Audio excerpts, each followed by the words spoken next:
जय जिनेंद्र दोस्तों, welcome back to my channel.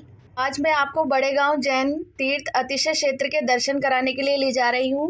वैसे तो दोस्तों आपने बड़े गांव का नाम सुना ही होगा और आप शायद यहाँ पे गए भी होंगे कि ये अतिशय क्षेत्र जैन समाज की आस्था का केंद्र है और हर साल यहाँ पर देश विदेश से हजारों श्रद्धालु दर्शन करने के लिए आते ही रहते हैं। आज मैं बड़े गांव के बारे में ही आपको संपूर्ण जानकारी देने जा रही हूँ अपने इस ब्लॉग में। दोस्तों यदि आप अगर आज पहली बार मेरे चैनल पर आए हैं तो प्लीज़ मेरे चैनल को सब्सक्राइब करना ना भूलें और बेल आइकन को ज़रूर प्रेस कर लें ताकि आगे भी मेरे जितने भी नोटिफिकेशन है वो आप पर पहुंचते रहें। देखिए हम बड़े गांव के मुख्य मंदिर के बाहर आ चुके हैं और यदि आप दिल्ली से आ रहे हैं तो वजीराबाद से होकर ट्रोनिका सिटी से खेकड़ा होते हुए बड़े गांव पहुंच सकते हैं और मेरठ से यदि आप आ रहे हैं तो बागपत होते हुए मेरठ हाईवे पर पिलाना भट्टा से निकाल कर डिकोली होते हुए आना होता है। ये देखिए हम मंदिर के अंदर जा रहे हैं और मंदिर का जो मुख्य द्वार है उसके सामने ये देखिए मान स्तंभ, जैसा कि हर मंदिर के बाहर बना ही होता है, तो हमें ये मान स्तंभ दिखाई दे रहा है। अब ये जो रास्ता दिखाई दे रहा है ये मंदिर का ही रास्ता है, तो हम इसके अंदर चलते हैं। जो मुख्य मंदिर है इसके दाएं और बाएं भी एक खूबसूरत मंदिर बना हुआ है भगवान मुनि सुब्रतनाथ भगवान का और भगवान महावीर का। ये देखिए हम मुख्य मंदिर के अंदर पहुंच चुके हैं और सामने जो आप देख रहे हैं भगवान पार्श्वनाथ है जो मूल नायक भगवान है यहाँ के और भूगर्भ से जिनकी प्रतिमा निकली थी, आप उनके दर्शन कर सकते हैं। कहते हैं कि एक बार जब ऐलक श्री अनंत कीर्ति जी महाराज जब बड़े गांव से कुछ किलोमीटर पहले ही एक टीले पर बैठकर ध्यान कर रहे थे तो उन्हें 1008 भगवान पार्श्वनाथ की प्रतिमा की एक झलक दिखाई दी थी। तो उन्होंने जैन समाज के लोगों को उस टीले को खोदने को कहा। फिर क्या था, तो शुभ मुहूर्त में खुदाई शुरू हुई और लगभग 12 फुट की खुदाई के बाद एक आवाज आई, अरे भाइयों जरा धीरे खोदो। सुनकर सब हैरान हो गए। हाथों से मिट्टी हटाई गई तो देखा, तो क्या देखते हैं कि इतनी सुंदर भगवान पार्श्वनाथ की प्रतिमा खुदाई से भूगर्भ से निकाली गई और जय जयकार के नारे गूंजने लगे और सभी उनके दर्शन करके प्रफुल्लित हो रहे थे। फिर क्या था, फिर 101 फुट ऊंचे शिखर का एक जिनालय बनवाया गया और भगवान की प्रतिमा को वहां विराजित किया गया।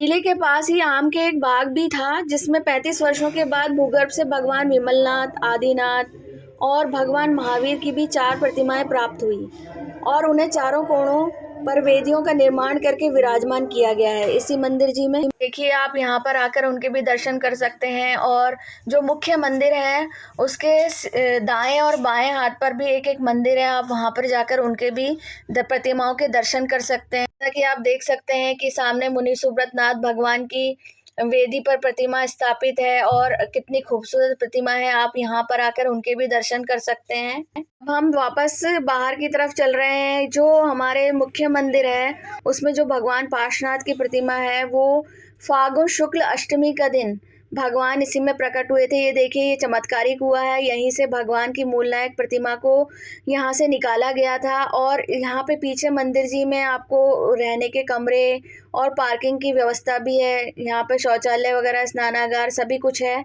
तो यहाँ पर आने पे आपको कोई कष्ट नहीं होता है। आप यहाँ पर आराम से अगर रहना चाहते हैं तो आप 1 या 2 दिन यहाँ पर रह के भी जा सकते हैं। जो भी यात्री बाहर से आते हैं वो यहाँ पर अच्छे से दर्शन लाभ कर सकते हैं और यहाँ पर भोजनशाला है, भोजन की व्यवस्था है, सभी सुविधाएं यहाँ पर आपको उपलब्ध होती हैं।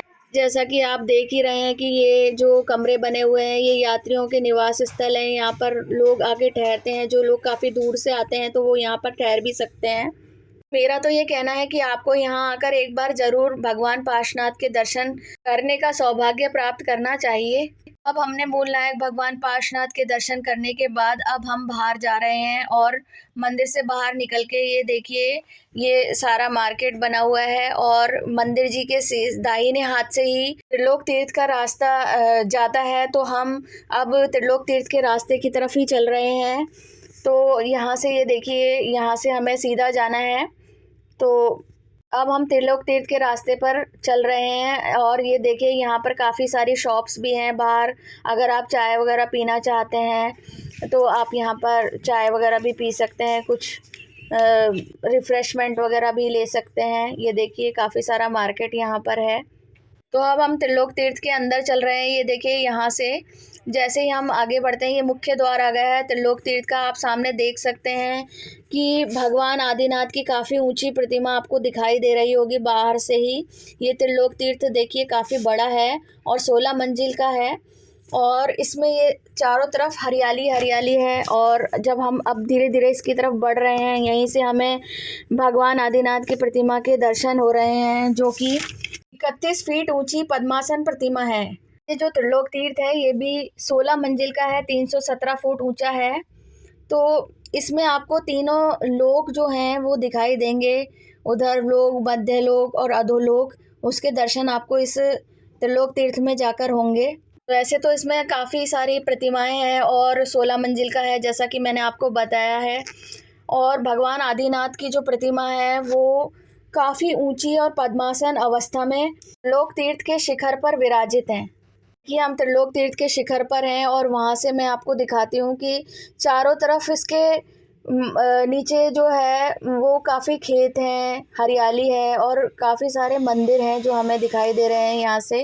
ये देखिए, मैं आपको जूम करके दिखा रही हूँ कितने सारे मंदिर जो यहाँ से आपको दिखाई दे रहे हैं, उनके शिखर। ये देखिए, आप भगवान आदिनाथ की 31 फुट ऊंची पद्मासन प्रतिमा के भी दर्शन यहाँ कर सकते हैं।